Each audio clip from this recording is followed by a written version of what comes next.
John chapter 3. Jesus and Nicodemus. There was a man named Nicodemus, one of the Pharisees. He was an important Jewish leader. One night he came to Jesus and said, "Teacher, we know that you are a teacher sent from God. No one can do these miraculous signs that you do unless they have God's help." Jesus answered, "I assure you, everyone must be born again. Anyone who is not born again cannot be in God's kingdom." Nicodemus said, "How can a man who is already old be born again? Can he go back into his mother's womb and be born a second time?"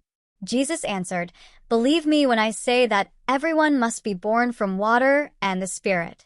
Anyone who is not born from water and the Spirit cannot enter God's kingdom. The only life people get from their human parents is physical. But the new life that the Spirit gives a person is spiritual.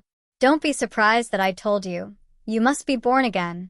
The wind blows wherever it wants to. You hear it, but you don't know where it is coming from or where it is going. It is the same with everyone who is born from the Spirit." Nicodemus asked, "How is all this possible?"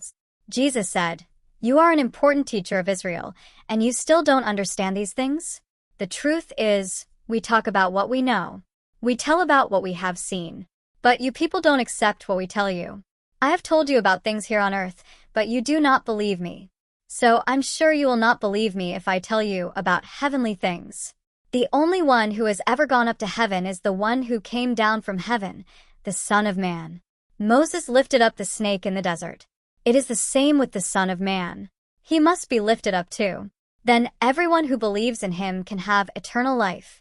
Yes, God loved the world so much that he gave his only Son, so that everyone who believes in him would not be lost but have eternal life.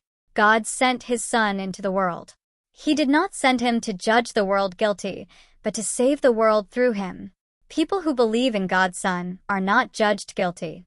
But people who do not believe are already judged because they have not believed in God's only Son. They are judged by this fact. The light has come into the world, but they did not want light. They wanted darkness because they were doing evil things. Everyone who does evil hates the light. They will not come to the light because the light will show all the bad things they have done. But anyone who follows the true way comes to the light. Then the light will show that whatever they have done was done through God." Jesus and John the Baptizer.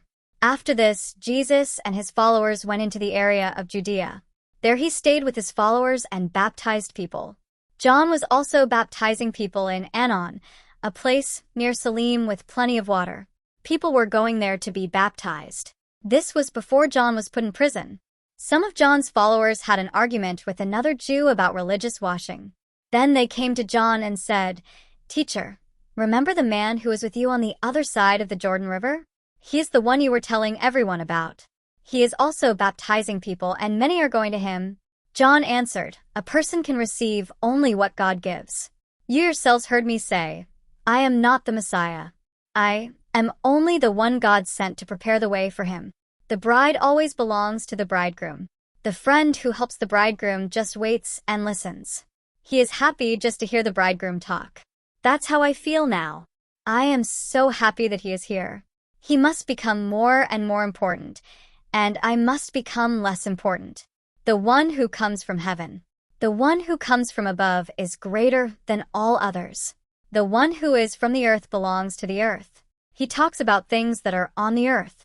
But the one who comes from heaven is greater than all others. He tells what he has seen and heard, but people don't accept what he says. Whoever accepts what he says has given proof that God speaks the truth. God sent him, and he tells people what God says. God gives him the Spirit fully. The Father loves the Son and has given him power over everything. Whoever believes in the Son has eternal life. But those who do not obey the Son will never have that life. They cannot get away from God's anger